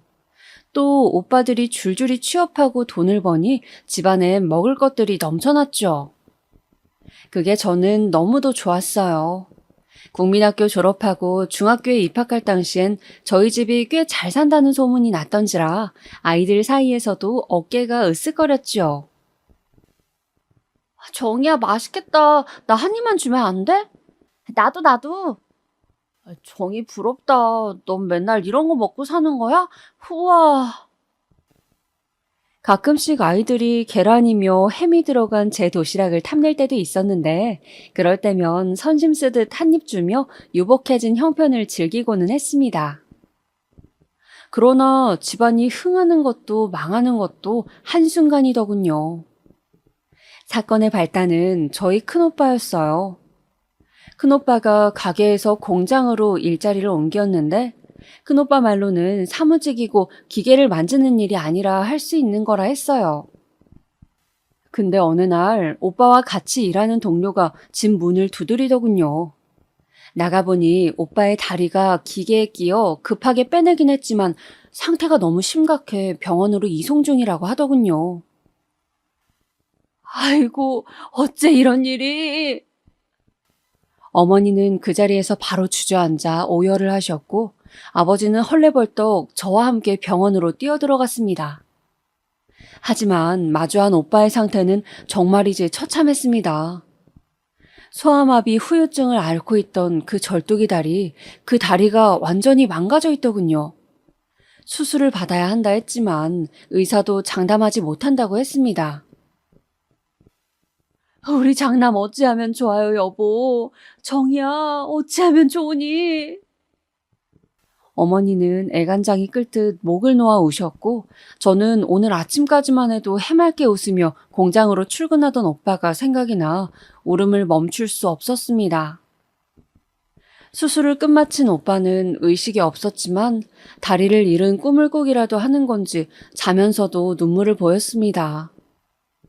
그렇게 오빠가 다리 한쪽을 잃은 완전한 장애인이 되면서 어머니는 당분간 일을 그만두시고 오빠 돌보기에 집중하시게 되었죠. 거기다 치료비며 여러 가지 한두 푼 들어가는 게 아니니 다른 오빠들이 벌어온 돈도 금방 동이 났고요. 그리고 그때 저는 시집을 가든 취업을 하든 해야겠다고 생각했어요. 가정 형편도 기울어져 가고 저라도 다른 곳에서 제목하며 사는 것이 어머니 아버지 걱정을 덜어드리는 길인 것 같더군요. 그러던 길에 마침 괜찮은 자리를 발견했어요. 친하던 언니가 저를 데리고 서울로 가주겠다고 하더라고요. 거기서 같이 자기랑 살면서 일을 하자고요. 정이야, 서울이 돈도 많이 주고 여기 있는 것보다야 훨씬 나아. 나랑 같이 가자.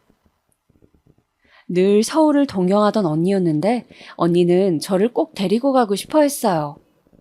서울 너무나 낯선 곳이었기에 어머니나 아버지나 처음엔 안 된다고 했고 그럼에도 제가 가겠다 오기니 어쩔 수 없이 허락하셨어요. 정이야, 꼭 거길 가야겠니? 그냥 여기서 우리랑 살다 시집가도 될 터인데. 아니에요, 엄마, 아빠. 나 열심히 일해서 어떻게든 우리 집 살림에 보탬이 될 거예요. 잘할 수 있어요. 그때 제 목소리엔 어떤 결기가 묻어 있었습니다. 고생하는 우리 오빠들, 엄마, 아빠를 생각하면 못할 게 없다는 그런 결기 말입니다. 피부치와 헤어지는 마음이야 저 역시 찢어질 듯 아팠지만 언니와 서울에 도착할 때까지도 눈물 한 방울 보이지 않으며 앞으로의 미래만을 생각했던 것 같습니다. 언니나 저나 수중에 가진 돈이 많지 않아 어쩔 수 없이 열악한 방 한 칸에서 서울살이를 시작했는데요. 돈이 없으니 밥을 굶는 건 일상이었습니다. 허나 그렇게 비참함의 길목을 헤집고 헤집다 언니도 저도 같은 곳에 취직을 할 수 있게 됐습니다. 바로 동네 밥집이었는데요. 손님이 많고 장사가 잘 되는 집이라 돈을 많이 줄 것 같아 택한 거였어요. 언니와 저 둘 다 주방 일과 음식 나르는 일 두 가지를 다 했는데 10시간 동안 쉬지 않고 일하니 처음에는 당장이라도 때려치고 싶을 정도로 너무너무 고단했어요. 집만 오면 녹초가 되어 바닥에 쓰러져 자곤 했지요. 허나 그럼에도 돌아오는 돈은 그리 많지 않아 슬슬 서울 생활에 회의감이 생겼죠. 그러던 어느 날 우연히 식당에 놀러온 손님 한 분이 제게 관심을 보이면서 서울살이가 즐거워지기 시작했어요. 자기는 사업을 하는 사람인데 여기 식당 밥맛이 좋아 서울에 오면 이곳부터 들린다고 했어요.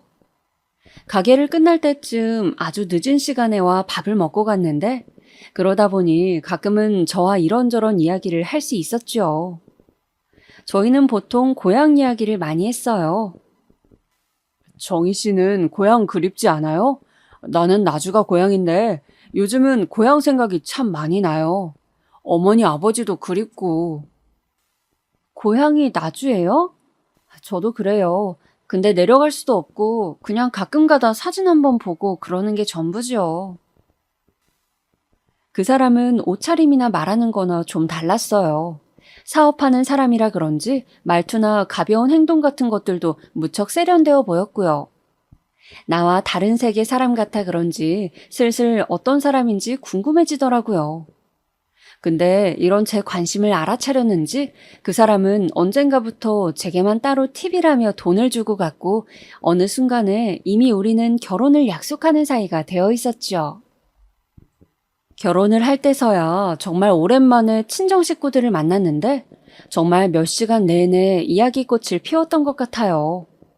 어머니가 장작불에 구워주신 고구마를 베어 먹으면서 이런저런 그간의 이야기를 나누는데 제 손을 꼭 잡아주며 잘 살아야 한다 정이야 하고 따뜻하게 말씀해 주시는데 눈물이 고였습니다. 그렇게 설레는 마음으로 시작한 결혼 생활이었지만 현실은 달랐습니다. 일단 남편은 사업을 하는 사람인지라 집에 자주 들어오지 못했어요. 미안해, 당신 혼자 집에 있게 해서. 대신 이번 출장 빨리 끝내고 돌아올게.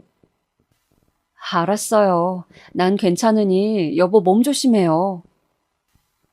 결혼하고 얼마 안 돼 바로 애가 생겨 그때는 제가 뱃속에 첫 애를 베고 있을 때였는데 남편은 거의 집에 있던 적이 없었어요.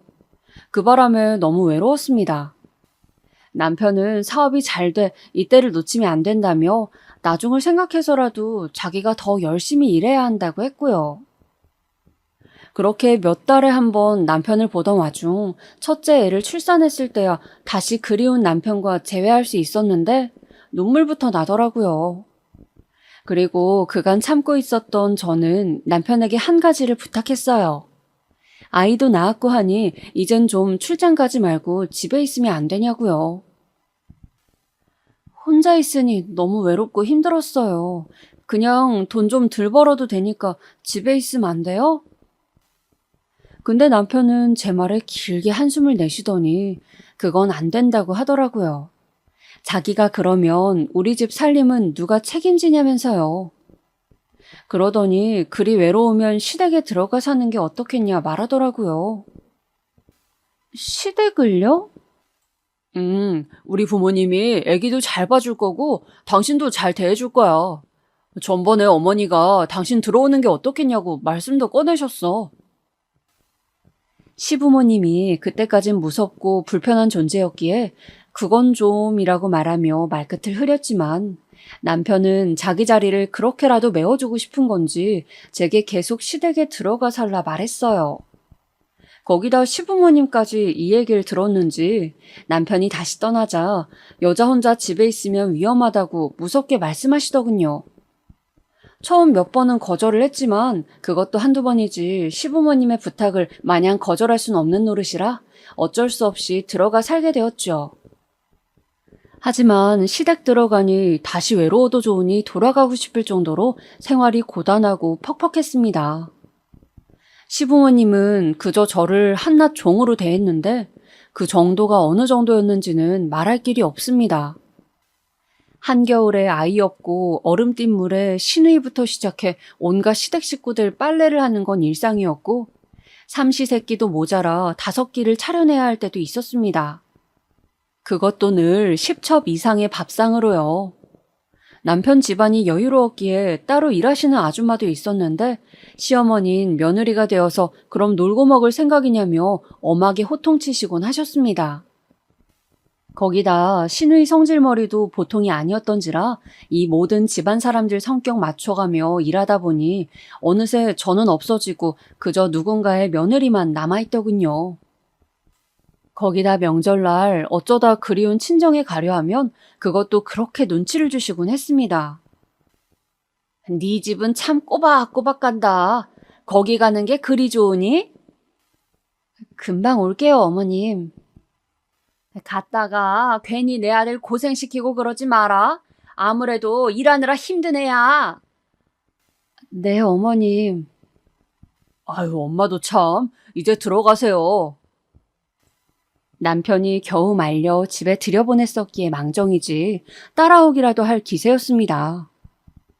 그렇게 자기 아들은 아끼고 도시면서 며느리는 왜 그것에 반에 반대접도 안 해주시는 건지 서러움이 목 끝까지 차오르던 세월이었어요. 그것을 남편에게 푼 적도 있었지만 남편은 그때마다 곤란한 표정을 지었어요. 당신 마음도 이해하는데 나이 드신 부모님한테 대들 수는 없잖아. 라고 하면서 말입니다. 생각해보면 남편은 참 우유부단한 사람이었습니다. 거기다 나중엔 저 몰래 저지른 일을 생각하면 정말 제게 못할 짓을 한 사람이었죠. 남편은 그 시절 여전히 출장이 많았는데 한 번씩 여자의 향수 냄새 같은 걸 묻혀오곤 했습니다. 눈치가 없는 건 아니라 설마 했지만 내 남편이기에 믿고 넘어갔죠. 젊은 분들은 이해가 안 되시겠지만 제 시절엔 많이들 그리 참고 넘어가고 살았습니다. 그저 제게 귀하고 소중한 건 제 자식뿐이었죠. 우리 아들 커가는 낙, 저를 엄마라고 불러주며 안기는 그 얼굴만이 제 삶의 전부이고 이유였습니다. 그래서 그랬던 걸까요? 특히 첫애에 대한 애착이 무척이나 강했습니다. 제게 떼어놓을래야 뗄 수가 없는 존재였죠. 또 첫애에 대한 애착이 강해진 계기가 하나 더 있었는데요. 첫애는 저희 오빠처럼 어린 시절 자주 아팠습니다. 오죽하면 시어머니께서 네 뱃속에서 나와 그런 거 아니냐, 아님 우리 장손이 왜 이리 골골대 라고 뭐라 하실 정도였으니까요. 그때마다 시어머니 불만 섞인 소리가 듣기 싫었지만 그보다 더 괴로운 건 아이가 아픈 거였어요. 정말 얘가 내 뱃속에서 나와 일이 아픈 건가 하는 생각이 저도 한두 번씩은 들었으니까요. 그래도 감사한 건 시부모님 덕분에 아이가 늘 좋은 치료를 받았고 건강하게 잘 자랐다는 겁니다. 그리고 저는 아들이 4살쯤 되었을 때 연달아 둘째, 셋째까지 갖게 되었는데 둘째, 셋째가 어느 정도 자랐을 무렵에는 이제 어디 하나 부러지는 곳 없이 쌩쌩하게 잘만 걸어 다녔으니 그것만으로도 감사할 일이었죠. 또 첫째는 동생들을 알게 모르게 굉장히 많이 챙기는 아이였습니다. 어렸을 적엔 시부모님에게 구박받는 저를 신경 써주었던 것처럼 아이들 공부를 알려주고 숙제 검사를 하고 가끔은 밥 챙기는 것까지 제가 못하는 세세한 부분들을 첫째가 도와주었습니다. 윤재야, 항상 엄마가 우리 윤지한테 고마운 거 알지? 아니에요. 내 동생들이니까 내가 챙길게요. 제가 고맙다는 말을 하면 자기 동생이니 챙기는 게 당연하다고 말하는 첫째는 바로 이런 아이였습니다. 근데 어느 날 아이를 키우다 보니 조금 충격적인 일이 생겼죠. 저는 아직도 이 일을 잊지 못합니다. 둘째 아들과 셋째 딸이 이런 말을 하더군요. 그날은 첫째 생일이었습니다. 시부모님이 장손 생일상이라고 한가득 차리라길래 정신없이 일을 하고 있었는데 둘째 아들이 와선 갑자기 첫째에 먹을 케이크를 설거지통에 버리는 겁니다. 너 이게 뭐 하는 짓이야? 에그머니나 이거 아까워서 어떡해? 엄마는 왜 형만 이뻐해? 그게 갑자기 무슨 말이야? 할머니도 장손이라고 맨날 형 입에만 좋은 거 넣어주고 좋은 옷 사주고 나랑 윤영이 얘는 맨날 찬밥 신세잖아. 엄마 모르겠어? 뭐라고? 그렇게 생각했어 너네? 전혀 생각지 못했던 부분이었습니다. 둘째 아들이 제게와 그런 말을 늘여놓는데 그제야 이 집의 관심이 장손인 첫째에게 많이 가 있었다는 걸 실감했죠. 어미로서 너무 죄스럽고 아이들에게 미안했습니다. 미안하다. 엄마는 미처 몰랐어. 그냥 너희가 형이랑 잘 놀고 형도 잘 따르길래. 미안해. 엄마가 앞으로는 더 신경 쓸게. 알았어. 약속해 대신. 이젠 형만 이뻐하지 않기로.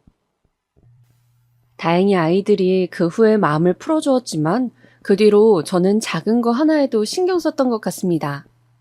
시부모님의 관심이 첫째에게만 가지 않도록 사랑이 공평하게 느껴지도록 말입니다. 다만 저는 바뀔 수 있어도 시부모님은 그러실 분들이 아니었기에 할머니가 형만 이뻐하는 건 할머니의 잘못된 생각이야. 알지? 그건 너네가 이해해줘야 해. 라고 말을 덧붙이곤 했습니다. 어찌됐건 이후론 둘째와 셋째 모두 엇나가지 않고 잘 자라 첫째를 따라 명문대에 들어갔고 시댁에서 그 모든 비용을 지원해 주셨죠. 이때까지만 해도 저는 고달팠지만 그래도 자식들 바라보며 산 세월 아깝지 않다고 생각했습니다.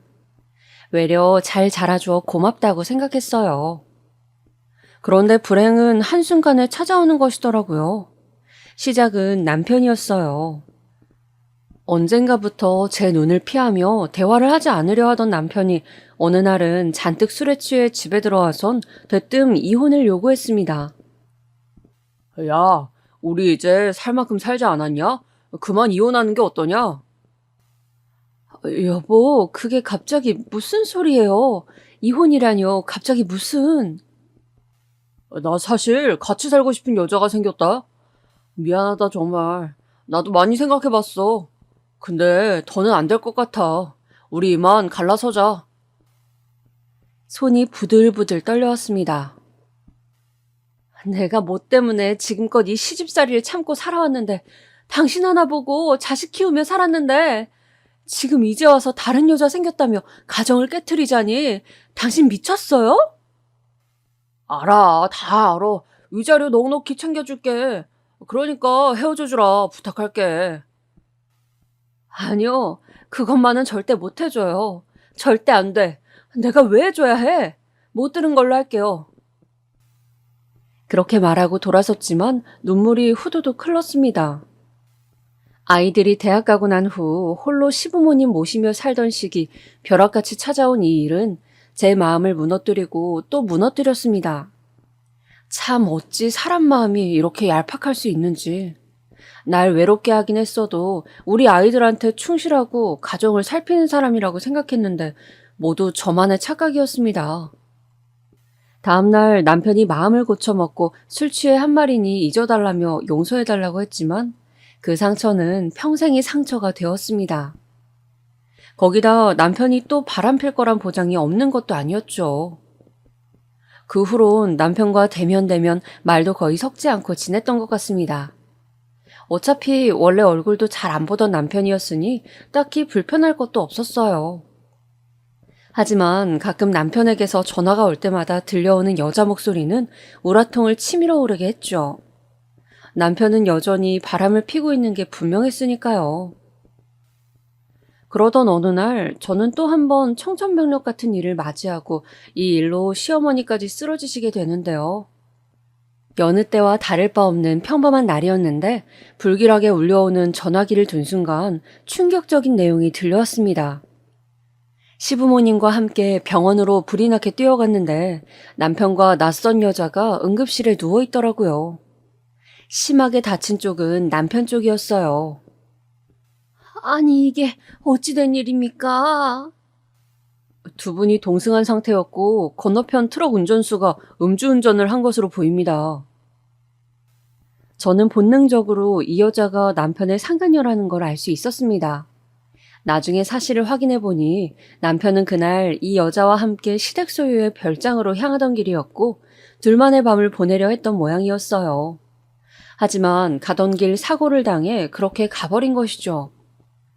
남편의 장례를 치르고 난 후 한동안은 멍하게 보냈던 것 같습니다.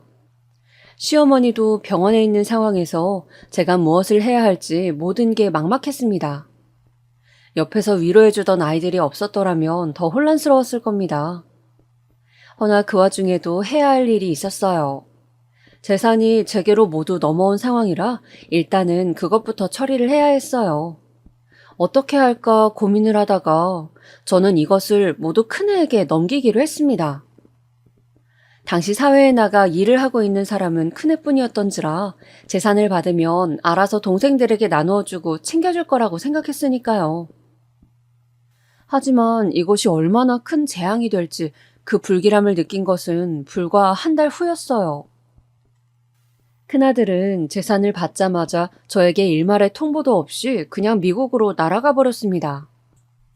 나중에서야 그 소식을 둘째에게 듣고 전화를 해보았더니 엄마, 저 아무래도 오래 있게 될 것 같아요. 사업차 나가는 거예요. 라고 하더군요.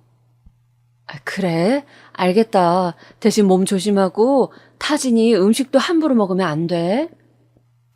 네, 엄마, 알겠어요. 끊을게요. 그날따라 큰애의 목소리가 유달리 차갑게 느껴졌던 것은 기억의 왜곡일까요? 허나 그렇게 전화를 끊고 나서도 저는 큰애가 미국에서 힘들게 지낼 게 예상돼 잡생각을 하다 잠에 들곤 했습니다. 아직까진 품 안의 자식이었으니까요. 재산이 넘어가고 난 후 큰애는 늘 하던 안부 전화도 점점 시들해져만 갔습니다. 어느 날은 바빠서 못했다. 어느 날엔 전화하는 걸 까먹었다. 매번 반복되는 핑계 같은 말들에 어미인 저도 섭섭했습니다. 첫째가 변하지 않았다고 믿고 싶었지만 조금씩 제 마음 한구석에서도 불안한 감이 솟기 시작했어요. 얘들아, 윤재한테 연락 오니? 가끔씩 아이들한테 물어봐도 둘 다 고개를 내저을 뿐이었어요. 그리고 몇 년이 지나 명절날에도 연락이 없어지니 인정하게 되었습니다. 첫째가 완전히 변했다는 것을 말입니다. 허나 문제는 이것만이 아니었습니다. 둘째 아들과 셋째 딸은 저에게 성을 내기 시작했습니다. 특히 둘째 아들의 분노가 상당했습니다. 첫째가 미국을 가고 3년 후쯤 한 아가씨를 데려와 결혼을 했는데 첫째가 그 결혼식에 오지 않았거든요. 처음에 그 소식을 듣고는 저도 놀라 첫째에게 바로 전화를 걸었습니다. 다행히 전화는 받더군요. 그래도 동생 결혼식인데 시간을 내서 와야지. 어떻게 형이 돼서 안 오겠다는 거야? 엄마, 여기 사업이 워낙 바빠서요. 그래도 제가 축의금 넉넉히 붙였어요. 아니, 돈이면 다인 거야? 가족 결혼식인데 형인 네가 있어야지. 제가 미국에 있잖아요. 어쩔 수 없어요, 저도. 아이는 그런 식으로 말을 하곤 전화를 툭 끊었고 심지어 둘째 말론 그 축의금 액수도 굉장히 보잘것없었다고 했습니다. 둘째는 결혼식이 끝나고 신혼여행을 다녀오자마자 그 원망을 저에게 쏟아내었고요. 이게 형이야? 엄만 형이 우리 챙겨줄 거라 생각해서 그 모든 재산을 다 준 거냐고. 저는 여기에 대고 할 말이 없었습니다. 어쨌든 그 결정을 한 것은 저였으니까요. 제 편을 들어줄 거라 생각했던 셋째 딸 역시 마찬가지였어요. 다 엄마가 자초한 일이야. 엄마가 해결해. 하며 집으로 가버리더군요. 딸도 재산 문제에 있어서 저에게 크게 섭섭한 것이 틀림없었습니다. 허나 이제 와서 상황을 고치려 해도 무슨 수가 있겠습니까? 저도 첫째에게 당한 입장인데 정말 잠도 안 오고 첫째에 대한 원망만이 차올랐습니다. 그 와중에 시부모님 상까지 치러야 했습니다. 시부모님께서 재산을 제가 아닌 시누이 쪽에 모두 넘겨주셨던 터라 늦은 나이 식당에 나가 일을 해야 했고요. 받아주는 것도 없어 식당에서 설거지를 시작했는데 하루에도 몇 번씩 신음소리가 나오곤 했습니다. 잠을 자다가도 몸이 아파 깨곤 했고요. 어떻게든 살아보겠다고 한 일이었지만 고된 시집살이가 끝나니 이젠 또 다른 고생길이 열리는구나 싶었습니다. 거기다 아이들은 이제 더는 저를 보고 싶어 하지도 않았어요. 제 생일날에도 찾아오지 않고 이대로 연을 끊기라도 할 작정인지 어쩌다 명절날 한번 찾아와도 밥 한 끼 먹고는 그냥 가더라고요. 엄마가 미안하다. 내가 잘못했다. 그러니 마음 풀어다오. 언젠가는 애들을 불러놓고 이렇게 빌기도 했지만 둘 다 쎄한 반응이었어요. 물론 제가 잘못한 것이긴 했지만 한편으로는 애들에게 섭섭했죠. 하나뿐인 부모에게 이렇게까지 해야 하나 싶어 말입니다. 그런데 그런 저를 셋째 딸이 집으로 불러 이런 이야기를 하더라고요. 엄마 기억나? 둘째 오빠가 첫째 오빠 케이크 버렸던 거. 그날 엄마가 우리한테 미안하다 그랬잖아. 기억나지 그럼. 그날은 왜? 그날 할머니가 둘째 오빠 불러놓고 얼마나 매질을 했는지 몰라. 장손한테 그랬다고. 감히 형한테 그랬다면서 말이야. 엄마한테 말하지 말라며 나까지 혼을 내는데 얼마나 기가 막히던지. 그런 일들이 어린 시절에 너무 많았어. 모래알같이 너무 많아서 헤아릴 수가 없을 정도라고. 솔직히 엄마한테도 오빠만 아픈 손가락이었잖아. 거기다 나는 계집애라고 아무도 관심 가져주지도 않고. 그러니 우리가 이러는 거 엄마도 이해해줘야 한다고 생각해, 난. 상상도 못했던 이야기였습니다. 그날 그 이야기를 듣곤 얼마나 내가 자식들의 고통에 무지했던 사람이었는지 그걸 지금에서야 알게 된 스스로가 너무 바보 천치 같았어요. 어찌된 영문인지 그 후론 몸이 전보다 더 자주 아팠어요. 마음의 병이 몸으로 옮겨간 건지 찬바람이 조금만 불어도 감기에 걸렸고 기침도 멎지 않았어요. 그리 많은 나이도 아니었는데 같은 나이대 여자들에 비해 제가 훨씬 늙어 보였죠. 환갑이 아니고 칠수는 넘어 보이는 얼굴이었으니 얼굴도 보기 싫어 어느 순간부턴 집안의 거울을 죄다 치워버렸습니다. 그러던 어느 날 나이가 들면 병은 다 오는 거라지만 저에게도 그 순서가 찾아오고야 말았습니다. 폐암이었고 결과를 알게 된 후로 바로 수술을 받긴 했지만 언제 재발할지 모르는 상황이었죠. 거기다 힘겨운 항암 치료가 남아있었으니 이대로 죽었으면 하고 바라기도 했었습니다. 사실상 좁은 방 한 칸에 내 몸 하나 건사하고 사는 것도 벅찼고 항암 치료비로 돈이 나가면 또 일을 해야 하는 처지였는데 그 현실을 견디기도 버거웠으니까요. 거기다 찾아와주는 사람도 없이 홀로 침대에 누워있으니 자꾸 우울한 생각만 하게 되더군요. 그런데 사람이 죽으라는 법은 없는지 어느 날 너무나 그리운 얼굴이 찾아왔습니다. 기다리고 기다리던 얼굴이었어요. 소식 듣고 왔어요. 일단 저희 집에 있으면서 치료 받으세요. 바로 내 자식들 둘째와 셋째였습니다. 둘째는 무척이나 못마땅한 얼굴이었지만 일단 모시겠다며 저를 데리고 집으로 향했습니다. 자식들이 나를 원망하지 않고 받아준 것만으로도 고마워 저는 아무 말 없이 눈물을 흘렸습니다.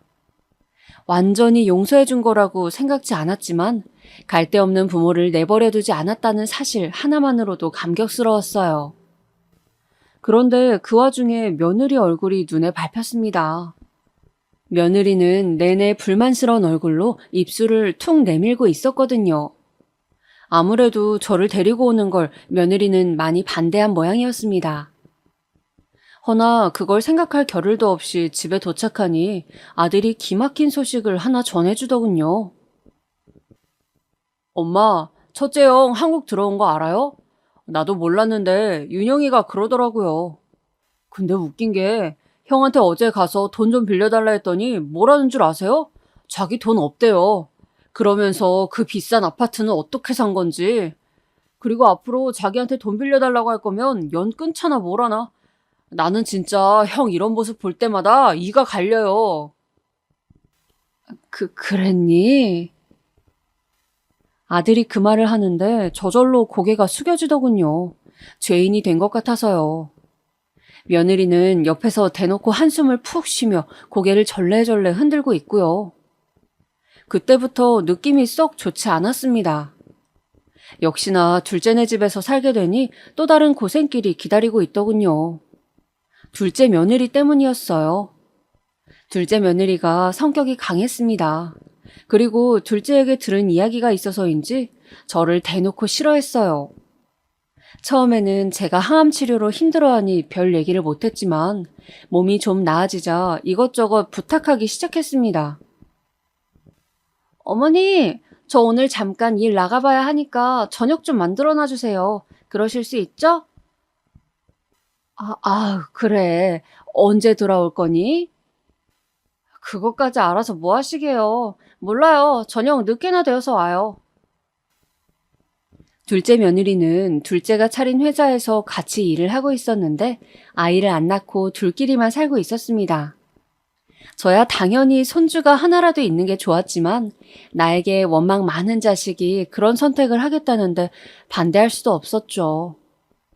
아무쪼록 처음에 저녁 차려달라 부탁했을 땐 내 손으로 지은 밥 아들이 먹고 며느리가 먹는다는데 최대한 잘해주고 싶었어요.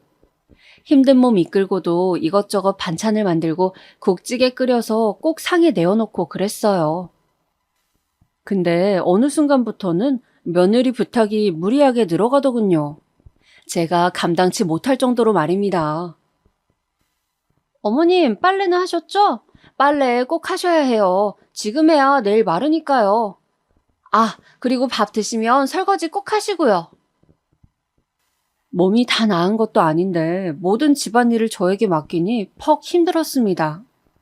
그래서 언젠가는 아가야, 빨래 정도는 네가 해줄 수 있니? 내가 아직 움직이는 게 불편해서. 라고 하니 말은 없었지만 기분 나쁜 내색을 보이며 회사로 출근하더군요. 그 뒤로부턴 부탁하는 것조차 눈치가 보였습니다. 그리고 둘째 애들 회사가 어려워지면서 아이들의 짜증이 더 심해져 갔습니다. 일이 많은 건 상관없었지만 더 힘들고 괴로웠던 건 둘째 며느리와 아들의 태도였어요. 어느 날 맛있게 저녁을 차려 내놓았는데 둘째 며느리가 코를 쥐어싸며 들어오더군요.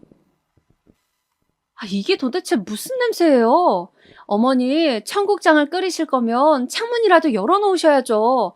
아유, 냄새 정말. 많이 심하니? 나는 그냥 너희가 청국장을 좋아한다고 해서. 어머니도 참 기어이 일을 버리신다니까. 다음부턴 청국장 끓이지 마세요. 다른 것도 저희 잘 먹으니까. 그래, 알았다. 미안하다. 나 잠시 슈퍼 다녀오마. 아들도 저를 한심하게 보는데 순간 너무 비참해지더군요. 아들 며느리 먹이겠다고 열심히 끓인 게 후회가 되면서 괜스레 내가 왜 여기서 이러고 있나 싶었어요. 눈물이 나올 것 같아 그날은 영하의 날씨였지만 얼른 잠바를 걸치고 나와 오갈 데 없는 거리를 정처 없이 방황했습니다.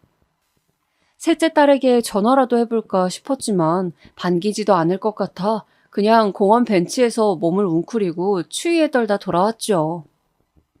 여기서 끝이 아니었어요. 아이들이 회사 사정이 어려워지면서 생활비를 팍 줄여야겠다, 어째야겠다, 저들끼리 이야기를 나누더니 그러더라고요. 어머니, 앞으로 야채 사는 거 마트 말고 재래시장 이용하세요. 여기서 버스 타고 가면 있으니까. 아시겠죠? 저희 지금 무지 빠듯해요. 재래시장을? 거긴 멀지 않니? 이 동네가 아닌 걸로 아는데. 지금 우리가 그런 거 따질 형편인 줄 아세요? 한 푼이라도 싼 거 먹어야 한다고요. 저도 뭐 이러고 싶겠어요? 정말. 그리고 돈도 돈이지만 재래시장 물건이 훨씬 싱싱하고 좋아요. 이렇게 우리 마음을 몰라주신다니까, 여보. 엄마, 이 사람 말 들으세요. 재래시장이 싸요. 거기 걸로 음식 해주세요. 사실 재래시장 왕복 1시간 반은 걸리는 거리였고 아무리 버스 타고 다니는 거리였지만 그 짐을 다 들고 다니기엔 저도 힘에 부쳤습니다. 근데 애들이 사정이 어렵다 하니 뭐라 할 수가 없겠더군요. 그래서 일주일에 2번씩 왔다 갔다 하며 장을 보고 다녔어요. 확실히 몸이 안 좋은 상태라 그런지 집 앞 계단을 오르자마자 숨이 가빠오는데 그걸 보던 경비 아저씨가 안쓰럽다며 아유, 바로 5분 거리에 마트 이용하지 하며 짐을 들어주더라고요. 그래도 둘째가 형편 나아질 때까지만 재래시장을 이용하면 된다 했기에 그 시기를 꼭 참았습니다. 그러던 어느 날이었어요. 아침에 어머니, 저 오늘 배추전이랑 호박전 먹고 싶으니까 해놔주세요. 라고 둘째 며느리가 부탁하더군요. 원래 하려던 먹거리가 있었는데 며느리가 부탁을 하니 시장에 가야 했습니다. 근데 전날 먹은 게 체했던 건지 재래시장으로 가려는데 배가 너무 아프더라고요. 오늘 저녁거리를 만들려면 사긴 사야 하는데 도저히 무리였습니다. 그래서 고민하는데 옆집 아줌마가 마트 야채도 싸다며 거기 걸 사라고 하더라고요. 그 말에 저는 오랜만에 마트에서 편하게 장을 보고 집으로 돌아왔습니다. 그리고 요리를 하고 있던 찰나 아이들이 평소보다 일찍 도착했어요. 그때 일이 벌어졌죠. 둘째 며느리가 식탁에 있던 영수증을 발견하고는 냅다 소리를 지르더군요. 어머니, 장난하세요? 지금 마트 이용하신 거예요?